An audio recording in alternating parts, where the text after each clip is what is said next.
Today we have Eric Becker from Geyser Whitewater, who just sold Geyser Whitewater. So we want some backstory here. Also, Eric Becker is one of the most interesting people in Big Sky, so we'd like to give him a little shout out. So, Eric, tell us about your background. What's your origin story in Big Sky? Sure. First of all, have you guys been using the raft you bought from us? Yeah. Oh my God, Absolutely. all the time. Like crazy. Yeah. No, that's a sweet deal when you guys have your sales. I get a little emotional seeing all those geyser rafts around the state when I driving down the canyon and stuff. Yeah, I'm sure. Yep. Yeah, just a You'll baby you, out there on its own. you'll see us in our old school green geyser raft. It's great. Hmm. Yeah, cool. Loving it. I'm glad you're getting some use out of it. Yeah, brings me back. So, history of geyser, it's kind of we've covered the story before. My original business partner Jim Robbins and I were freshman roommates at Fort Lewis College in Colorado. I had been a river guide for a year. We were both skiers. We were randomly selected with each other. And then I picked up a job in Gunnison, Colorado. And then the next year went out to California, Oregon, and Washington and did a little guiding. And then my third year of guiding, I took Jimbo, we call him, out to California with me to guide. And we were both fairly mediocre kayakers at that time, and he really had no river experience. So we actually drove up to Montana and met my uncle, who had a 1972 Avon Redshank raft, which is more of a sailboat dinghy. And it was still, I think it was March or so, and we launched the Jim and his raft at the dam of Bear Trap Canyon, and then he would float down to the put-in of Bear Trap Canyon, which is probably a mile. And that was his training on our way to California for his first guiding job, because I had definitely embellished his experience to get him to work a little bit. So we did about 15 laps from the dam down to the put-in with Jim rowing, and that was his training. And then my uncle went back to Butte, and we went out to California.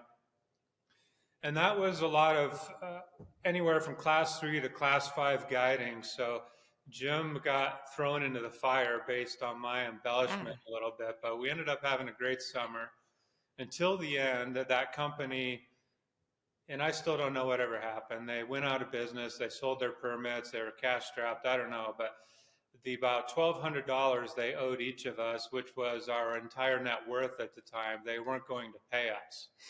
We're like, well, shoot, we need to get back to college in Colorado. So we took an old used raft, a used frame, some other equipment, probably worth $800, and we loaded up in my Subaru and we went back to college. And I remember we were crossing the desert just south of Death Valley somewhere, wherever you go. And Jim looks, he goes, well, we should just start our own raft company. And I said, okay. And I had been sort of around. My family's from Butte, Montana. I knew this area, and I'd guided actually California, Oregon, Washington, Colorado, and knew about the Forest Service permits, or at least how to start researching those. So we got back and researched them, and ended up coming across. And I'd mentioned Big Sky. I knew there was Yellowstone Park, a university, a ski area. So we called up here to the Gallatin National Forest people, and they said, sure, come on up and start a raft company. So we're like, okay, we'll do that. We borrowed about $7,000 from 4 or 5 different family members at the time. The company Done that that. we had sort of left us hanging did help us out with some wholesale goods, and we ended up buying a Forest Service van and a couple boats, and we came up to Big Sky at the time on our spring break from college and stumbled into the Allmart. We didn't have the bravado or confidence, I guess, to walk into a business down here in Big Sky like Bucks T4, or I don't know, a real business, I would say. So we stumbled upon the Allmart Lodge, which seemed a little bit on its last legs, and it necessarily wasn't, but from outside appearances, it was. And the Allmart Lodge has a More lot of approachable. history. of outlaws and crazy stuff going on. And it's now the Cinnamon Lodge, much different Yeah. place. Yeah. We walked into the Allmart and said, "Hey, we're going to start a raft company up here and we don't have any money." And they said, "Great." They thought we were off our rockers, of course. They said, "So you're going to have to work for your rent." And we did some labor and we started our raft company in the spring of 1992. And that's kind of how we ended up here. Wow. And that is Geyser's origin story. And I understand at one point the resort came to you and offered to sell you their raft company. Well, so about 6 years into our Geyser Whitewater, we at that point probably had 5 or 6, 7 employees by now. And Big Sky Resort had sold their business to Pat Dillon, which was their general manager. And there's a whole backstory to all of that in the rafting world relating to Yellowstone Raft Company. But Pat Dillon had already purchased it from Big Sky Resort. And he probably operated it well for 4 or 5 years. Great guy, great boater, super nice member of Big Sky community. And he approached us about buying him out. And we ultimately did buy him out. Cool. And that sort of consolidated 2 of the largest permits on the Gallatin at that time we had purchased. And then Yellowstone Raft Company and Montana Whitewater a few years later, I can't remember exactly when, ended up merging. We were a part of that discussion as well. So there were 4 raft companies here at one point. Yeah, I worked for Yellowstone Rafting Company. I thought I remember a backstory like that. Yeah. I trained under Morgan. I think Morgan came to work with you guys eventually, didn't he? Yeah, so from day one, I met Morgan in 1992. We were kayaking buddies. We traveled together, and I think he's been working for me now for 15 years or so, at least. Nice. Great friend of mine. Yeah. His boat was Flipper, and my boat was Flip Fantasia. Nice. We struggled through house sometimes. Seems to be a common theme there. Yeah. So house at high water, both of us sometimes pancaked and maybe lost some people usually. So was that before Lewis Bishop was involved? Yeah, that was 95, 96, right? Okay. So is that? So we were just only had a couple boats, 3 or 4 boats at that time too. Fledgling operation at that point. Yeah. Yep. Great time on the river though.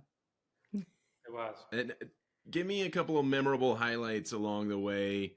I was asking some other folks, and one that they recall that's more recent was when you guys had the bus at PBR and rafts on top of the bus and kids on top of the rafts, and just a rowdy good time. But I know from your perspective, there were probably a lot more, highlights. Anything stick out when I ask that question?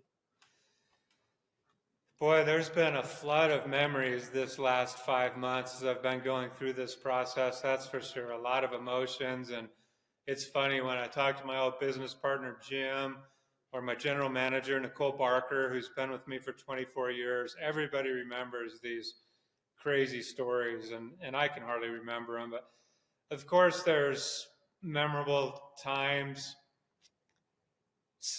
Some of my memories involve just our staff. I think Michelle, from being in the business, these type of businesses create a little different culture than just a t-shirt store or a bank or a real estate office. It's a full-on culture. And you really forge some interesting and meaningful relationships with other people. And for me, that'll be the greatest memories. Mm-hmm. On the river, this river means everything to me, from success down to tragedy, excitement, and I have all those memories from dramatic times we all know about that have occurred on the river that I've been involved with, and then the good times. I remember when Michelle Obama came rafting, and that was a highlight for our company, but even for me, what was more of a highlight was the 2 guides I had selected to take them down, were Dave Neal and Jay Gibb. And Jay is this amazing young woman who was a teacher, a kindergarten lady, an amazing river guide. And she took Mrs. Obama, Michelle Obama, and it was a highlight of her career for sure. She was giddy for weeks. And then Dave Neal, a good friend of ours who still lives in the area, was involved with that trip. And I know just seeing the joy and excitement on their faces from that trip was pretty neat. And it was a lot of work and a memorable part of us. More recently, of course. I have one where Michelle Obama's arms just glistening and toned when she was holding that paddle and getting hit by the spray. They had to have been a thing to behold. They probably were, but it was hailing and lightning So weird, on the river. It was a horrible, miserable day. Oh no! The Secret Service was trying to cancel it, and luckily they were at Big Sky Resort, and I think they were in a little bit of a sucker hole. And down on the river, it was miserable. So they ended up going, but regardless, she was all bundled up, of course, in wetsuits and spray gear and all that. So you didn't And, get it. Must have been such a buzzkill. Was an amazing woman, obviously fit and just kind and genuine. Their whole staff was amazing. Oh, that's right. fabulous. I'm sorry I cut you off, but I wanted that's good. to ask that question. You had alluded to the buses at the rodeo, which of course fits right into the culture of river guides. We had, 4 or 5 years of doing that before that event kind of outgrew us a little bit, and we weren't invited back anymore. I think we were generally well behaved. It just got to be a big, real deal event, but those were some funny times, and what a great experience for our staff to get to go have fun and be a part of the community with that as well. Totally. I remember that. Yeah. So, brass tacks. How did the sale happen? Was it a hostile takeover? We watched Succession. I'm sure it was nothing like that, but yeah, your take on it. Yeah, just like Succession, Bill and I walked out of our helicopters on neutral territory and shook hands. I'm sure of it. No, there's always been some tire kickers when you have a business like this every year, people inquiring. Obviously, we're a small business, but we're not the smallest business in the world. And there was some other parties involved who had approached me fairly seriously this year. And we just couldn't come to terms, and to try to make things a little easier for them to maybe just acquire the real estate, I did approach Bill. And Bill and I, of course, have been fairly fierce competitors for over 30 years, but we have also both matured, I think, when he's a bit older than me, but when we were 21 and 22 and he was 30 years old or whatever, we were, definitely have had our moments, but we've always come back and we've kayaked together and been civil. And for me, there's a certain legacy to being in this business, to being a boater, having a respect for the river, having a respect for how to navigate rivers. And some of the other people just didn't fit that mold, and I didn't think would be good stewards of these permits, essentially, and the soul of whitewater.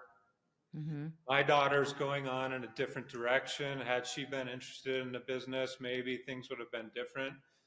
But his family, his young kids are working for him and getting involved. And we've had those discussions about buying each other out in the past. And so I did approach him and got him involved, mostly knowing his family would probably carry on the legacy of these raft companies. And that's kind of how it came about. Will the Geyser name continue? Ultimately, I don't think so. For a couple years, maybe, but I don't know why he would do that. Maybe because it's the best in the industry. Maybe because it's well, the gold standard of whitewater rafting in the area. I like to think we did a good job, and our level of service is based on our staff, which has been amazing. But I think they'll do a good job carrying on the legacy and have a good business moving forward. I feel like your reputation was always having the best guides, and the best guides make for the best experience. Yeah. So we do. We did. We still, up until this year, I mean, I think I still had 5 guides with me that were probably at least 12 to 15 years and even a little longer that have worked with me, and plenty of 8 and 9 year guides. And in the past, it's the labor dynamics have changed, as you guys know, over the last few years here in Big Sky. But 5 or 6, 7 years ago, we had a bunch of people that worked for 10 years or longer. And I was always proud of that. They were great people, never had any issues. We had a tight family. I've been involved in marrying off some of our guides who have met in the boatyard, and we've got kids who from those relationships that are out there in the community, and it's been really fulfilling. And it just comes down to having a staff that loves you as a manager or owner, and an owner who loves them as much. And we just love our business and the spirit of Whitewater. Yeah. Nice. This question is from our 14-year-old son. And he wants to know, what is the gnarliest accident that you've had or witnessed on the river? If you want to talk about it. Sure. I know other companies have had these insurance nightmares, and you guys have managed to weather that storm. So it's very impressive. We've had our own incidents for sure, but the most memorable carnage on the river I can remember was, I don't know, maybe 96 or 97. I was driving up from Bozeman past House Rock, and I looked at House Rock and a raft had flipped. And I immediately pulled over and just was checking it out. They were the only ones on the river. It was probably 3 p.m.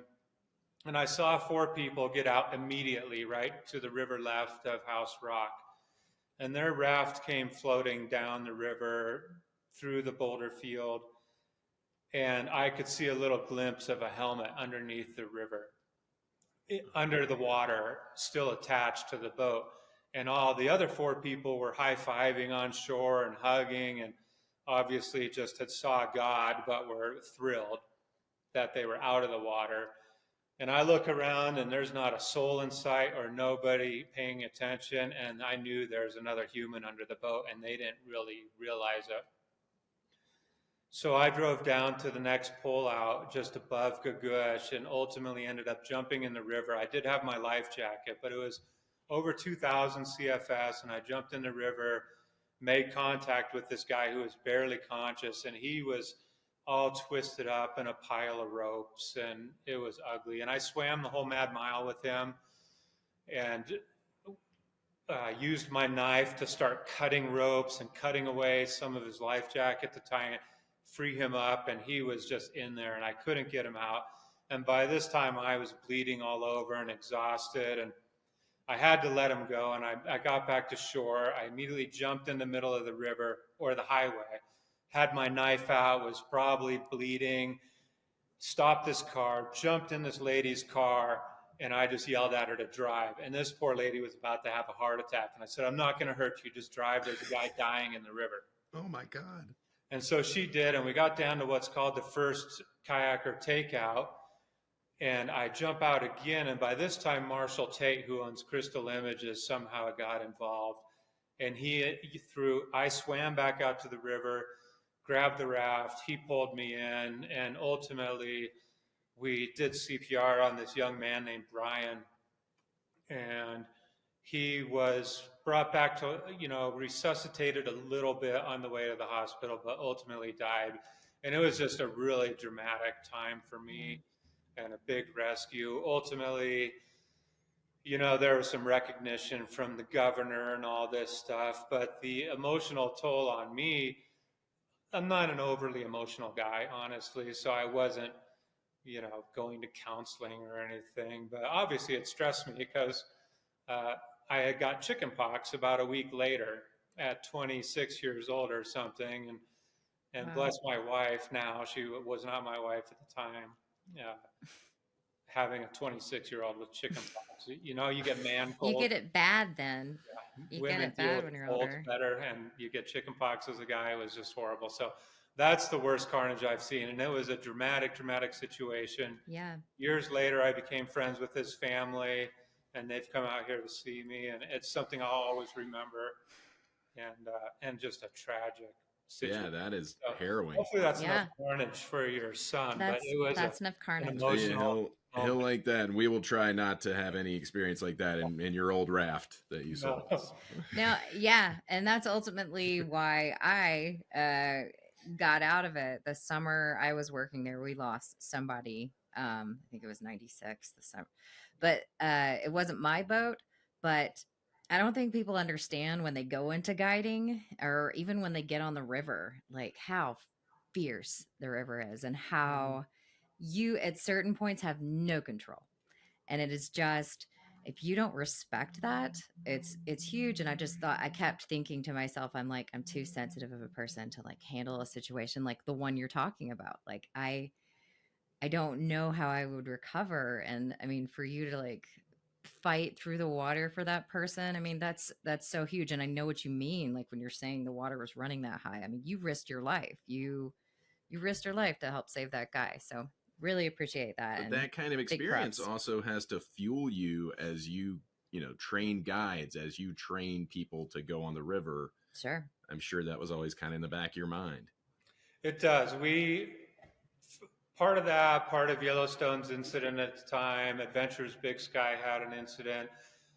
Out of those, my partner and I ended up ultimately working with the Forest Service and sort of instituting a lot of some upgraded standards. When we showed up, nobody did swiftwater rescue courses or anything, and we sort of made that a part of the curriculum and instituted flow guidelines. You know, people think 30 some of these flow restrictions on the river, how we don't run Geyser Whitewater at 3,500 or House Rock at 3,500 CFS and stuff is our laws. They're actually not laws. They're not even regulations.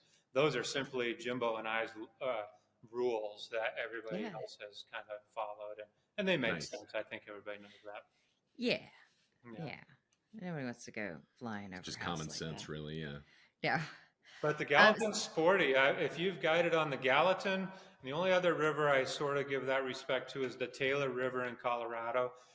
mhm. Somebody like Michelle, if she shows up, hey, I've guided on the Gallatin or the Taylor, I'll be like, Yeah. oh yeah, I know you're a good boater. Then I get people from the Yeah. Gauley River, the Zambezi River, the Grand Canyon. Obviously, some great experience, but I know they're Yeah. going to get worked on this river the second they Yeah. mention those rivers. Oh, I know. So Joe's it's like, "Do you want to guide house now, or like, do you want to go down to the?" I haven't done it in so many years. I'm like, no, no, I'll just go down with somebody that's Just experienced. do something less I do technical. still like remember that feeling when you're about to hit house at like higher water, like that feeling where it's just all adrenaline, and you know you just have to hit it perfectly and hit that, and then the mad miles right afterwards. So I mean, that moment when you nail it, it is it is a source of pride for sure. Yeah, So yeah. it's a great section river. It is. We're lucky to have it so close by. Yeah. So on a different topic, I have a lot of friends who are parents in the Big Sky community, single moms, people that work really hard in the community. There's something that you did that was unique during COVID, for families. Do you want to speak on that? You opened up your doors to our community, which much appreciated. Well, we did, but I don't want anybody to think that was some amazing charitable donation. The school did pay a rent. I don't think it was excessive or anything, but they did pay some money for it. So, but during COVID, there was a need for some more space for the school, and we made the accommodations to let people use that for the winter, and hopefully it was helpful. We were, of Oh my course, gosh, happy yeah, to do it, and I know it was a below market rate, and I'm glad people were able to take care, or yeah. make good use of it. Yeah, a friend of mine who's a single mom said she's not sure how she would have survived COVID without it. So Yeah. we appreciate you opening up your Sorry space for about all that. the chewing gum you ended up with all the on your surfaces in the shop. Yeah, Well, I don't. that Can you guys see our climbing wall? not in Not this Oh, really. shot. you can't see it. There's Is it? still a And lot of chalk writing on the climbing wall, and I think a Yeah. lot of that is from that era. there we go. Yeah, Some finger painting happened there. exactly. Uh, can you wow me? Do you have any impressive numbers or statistics just to illustrate the longevity, like the number of lives you've affected? How many guides have you trained? How many tourists have you taken down the river? How many times have you been down it yourself? You know, anything like that that you can expound on? I don't know how many times I've done it myself, but man, for the first 10 years, we were guiding all the time. And my Jimbo, my partner, and our 6 guides, we would do 3 boats a day, every single day of the summer, for sure. Certainly over 1,000 times. And Yeah. uh, then you get kind of, once the machine gets a little bigger, you're still guiding, but then all of a sudden something happens. A van or a bus gets a flat tire, or one of your rookie guides flips a boat on a scenic float, and you're still out guiding on the river as the owner. And I learned my lesson there. I'm like, I can't be out here all the time. I need to be running the ship a little bit and being ready to respond to emergencies. So a lot, but more impressively are some of our guides over the years, how many boats they do. I think, 180 trips a year would be what our busiest guides do, which is your right shoulder or your left shoulder, depending on what hand you are, is definitely bigger. But we've taken well over 300 or close to 400,000 people down the river, and I've taught hundreds of guides green guides, how to be guides, how to back a trailer. Our office staff, guys and gals, always joke about how we hire them to be an office staff, and all of a sudden they're backing trailers all over Lava Lake, and they're setting up bars on the river for special charter trips, and they're just doing everything, but they love it. And but there's a funny joke about learning how to back a trailer when that's really not part of the interview process when you're working in the office. I'm sure. But they all Are you over it at this point, or do you still like going down the river? No, I'm actually excited to sort of get on the river again.